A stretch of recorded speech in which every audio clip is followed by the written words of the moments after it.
flyers that Kate also sent. It's a fantastic book, very well written. She took her time writing it, and she would send me her drafts, and I was trying to help edit, but she really didn't need any help. She's a really great writer. So this is the first person we're going to hear from, and let's see how we... On the floor, psychogenic non-epileptic seizures, a patient's perspective. I'd like to thank Lorna Myers for inviting me to speak today. I'm sorry I couldn't be there with you in person, but I'm glad I could be there with you virtually. Hope you're having a great conference so far. A little bit about me. I am 24 years old. I live in Des Moines, Iowa with my wonderful husband, and currently I'm working part-time at one of the local churches here as the communications coordinator for them.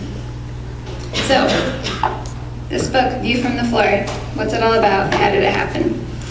First and foremost, it was born out of a desire from my heart to speak to the patient's experience having PNES. At the time it was written, there was a lot more information coming out from the medical community about why PNES was happening to people, and that was wonderful and encouraging, but at the same time, I felt like the patients themselves weren't having a voice, and that made me sad because I know that there are people out there who are likely being diagnosed each and every day, or maybe have been diagnosed a couple of years ago, and who are feeling alone because people in their area didn't know what PNES was, or weren't familiar with mental health issues even, and had become isolated. And so I wanted to create a book that spoke to my experience and therefore helped them maybe feel like they weren't alone in their experience, and kind of got to the heart behind the matter instead of the science,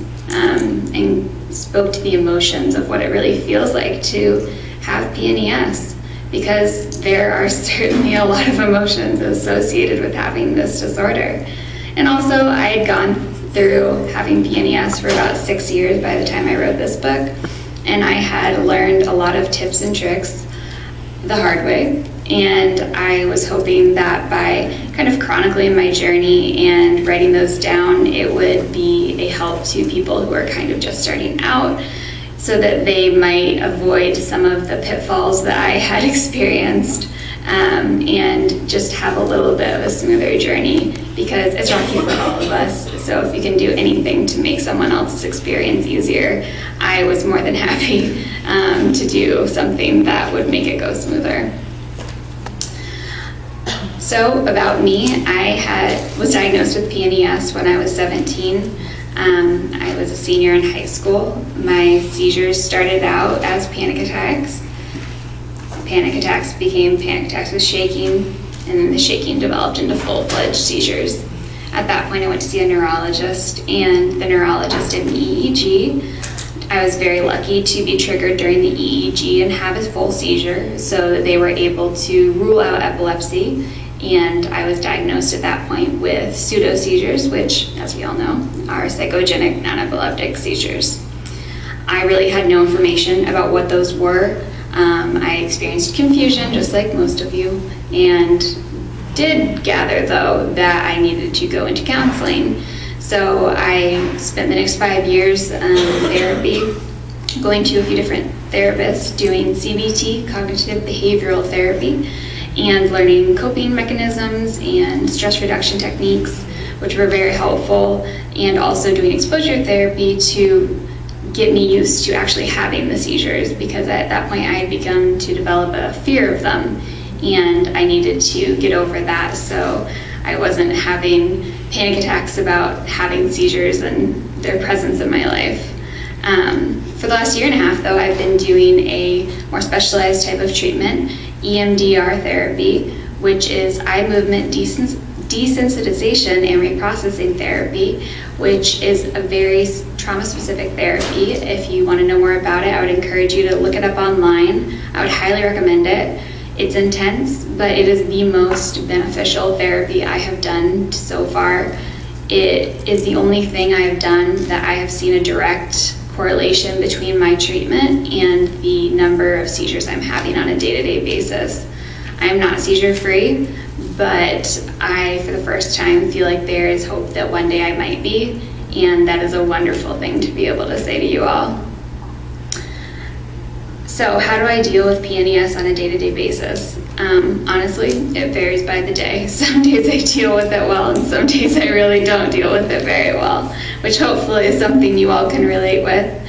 I try not to have very big expectations for how a certain day might go, because each day is different. And some days, me giving 100% might look like me giving 100%, and sometimes me giving 100% might look like, on the outside, me only giving 30%. But I became comfortable with knowing I was giving my best effort, and to me, I kind of made peace with that, and that helped me deal with anything that was going on outside me in the world.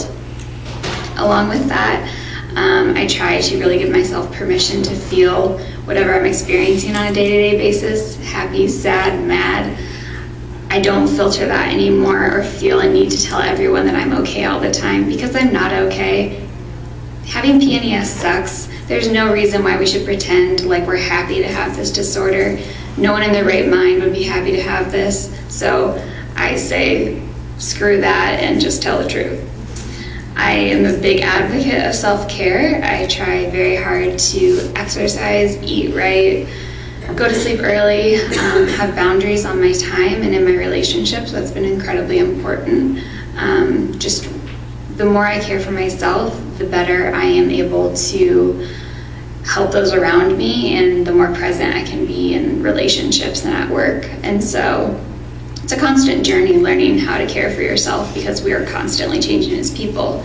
But I would really encourage you to figure out what self-care looks like for you.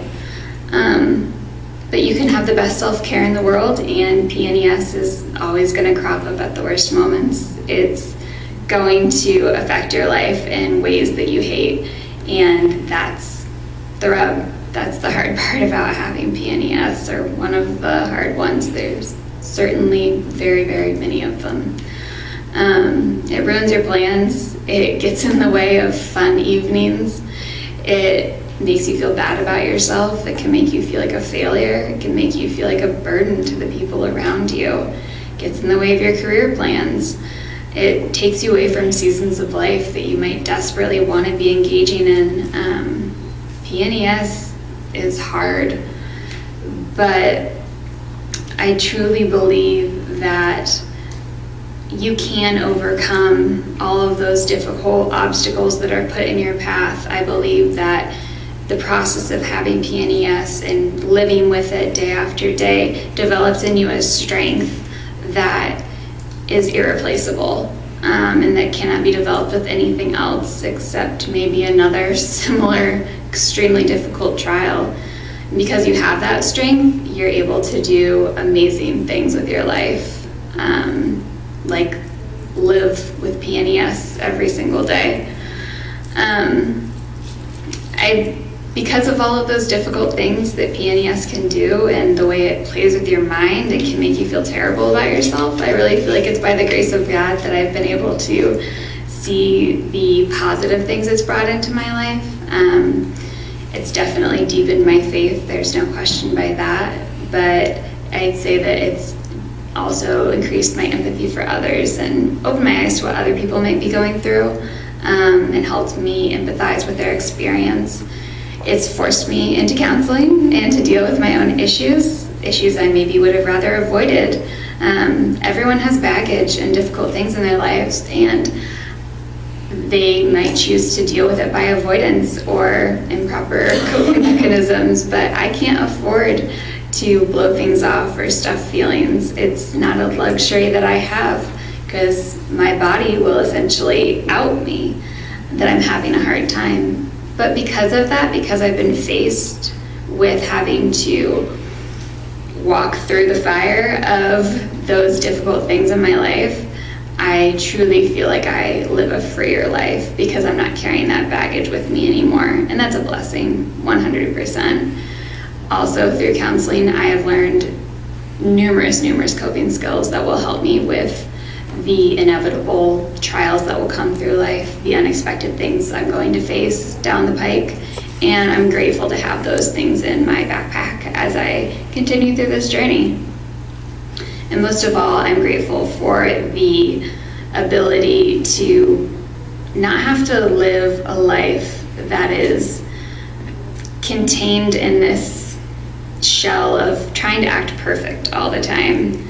I think that so many of us feel that pressure to act as though we have it all together, and PNES totally destroys any notion that I might have my life 100% together or figured out. And while I might have resented that at the beginning, and I might still at times, I'm actually incredibly grateful for it, because it's given me the freedom to say, I don't have it figured out, I am not perfect, and just kind of loudly proclaim that. And instead of trying to keep it all together and be perfect, that energy can go into just being myself and living in a more peaceful, authentic way. And that's really been a beautiful thing about having this disorder, amongst all of the different and difficult trials about it. So wherever you are in your journey, and however you're doing today, I hope that you know that it's going to be okay. That's something that I've had to tell myself again and again. It's so hard, but it's going to be okay no matter what. And I hope you know that you're more than PNES. You're more than seizures. You are more than this stupid acronym. You are strong. You are capable. You have a unique contribution to make to this world. And this world needs you out there making that contribution, however that looks, whether that's out there or from home or online. There are a million different ways to contribute to the world. Being a good friend, you have a unique place here, and PNES cannot stop you from making that contribution. So don't let it tell you that lie, and just get out there and feel empowered, knowing that you are stronger than you think you are, and you are stronger than some people might be telling you are. And I believe in you, and you should believe in yourself.